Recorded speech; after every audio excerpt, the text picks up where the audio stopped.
and I made a South American generational tier list that I'm going to send in the private chat for you guys to read so that we can react to it. This tier is ranking the current generation of all 10 Conmebol teams, and I have 6 tiers for this. So we're going to start at the bottom, tier 6, in the depths of hell, Chile and Peru.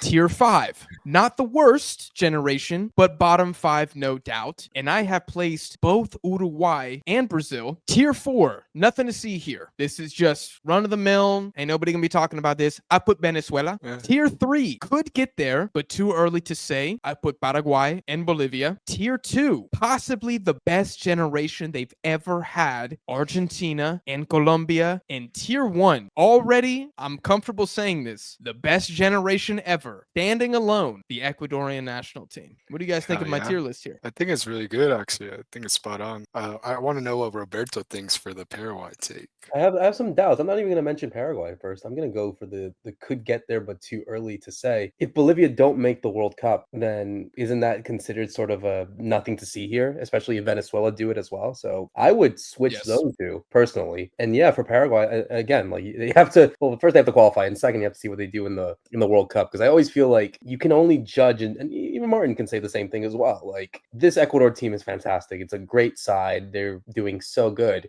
but they also have history on the other side too. If they go to the World Cup and they get grouped, then what happens? Yeah, it's not the best ever then. Can I say something in the most positive and loving way that I can possibly say it? The bar for Ecuador and Bolivia is very low. I'm sorry, Martin. I would agree, but now that there's 48 teams in the World Cup, so now it's going to be harder to get to the top 16 or top 8. So that's the only argument I have, but I agree with what you're saying. With Bolivia, I looked at it like this. Again, the bar is very, very low for the Bolivians. They've never won a game at the World Cup. They've been there 3 different times. So the reason I say it's too early to tell is because if you look at this generation, bro, especially the guys who've been playing the last 4 windows, they got a lot of young guys in there. So I actually think this is the very start of this Bolivian side. And if they go to the World Cup and they win a single game, guess what, y'all? That's the best Bolivian generation of all time. They've never done that before. I think they have 1 point in the history of the World Cup. Maybe somebody can verify that. They might have 2 draws before, but they've never gotten more than 1 point at a World Cup. So hell, they could get 2 draws in the group stage. Historic performance, best generation ever. And at the next Copa America, I don't know where it's going to be, but Bolivia has 1 win in the Copa America since 1997. I think they hosted it in 1997. Yeah, they went all the way, if I'm not mistaken. Went all the way to the final.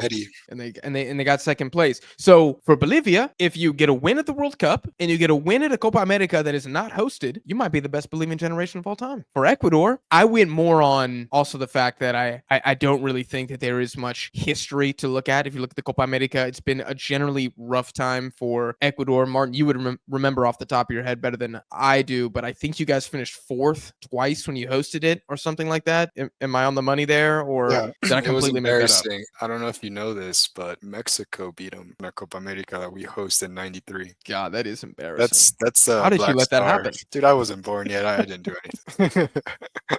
No, it is completely your bloodline's fault. No, but seriously, Ecuador's best performance at the World Cup was 2006 when you guys lost to England in the round of 16. So again, I'm kind of looking at 2026, and I'm kind of looking at Ecuador, who have been booming up the FIFA rankings in the last 4 years, and rightfully so. If they win a game in the round of 16 and go to the quarterfinals, after making the knockouts of the Copa America for consecutive times since God knows when, again, how are you going to say this isn't the best generation they've ever had? Because they've done things nobody else has ever done. So for those 2 teams, I think it was a bit more simple. Maybe I could throw Venezuela in there as well because they've never qualified to a World Cup, but they have had good Copa America performances in the past, and I think they really needed to beat Canada in the last Copa for me to have put them in that tier. But if you want to go that tier for Venezuela, I'm not going to get too upset. Any other thoughts? I think it looks good. I think you maybe even bump up Argentina based on our conversation. Done deal? Yeah, Argentina tier 1. Okay, Argentina tier 1. Dude, do you guys realize what we're saying here? We're saying that 20% of Conmebol is the strongest it's ever been right now. Argentina and Ecuador.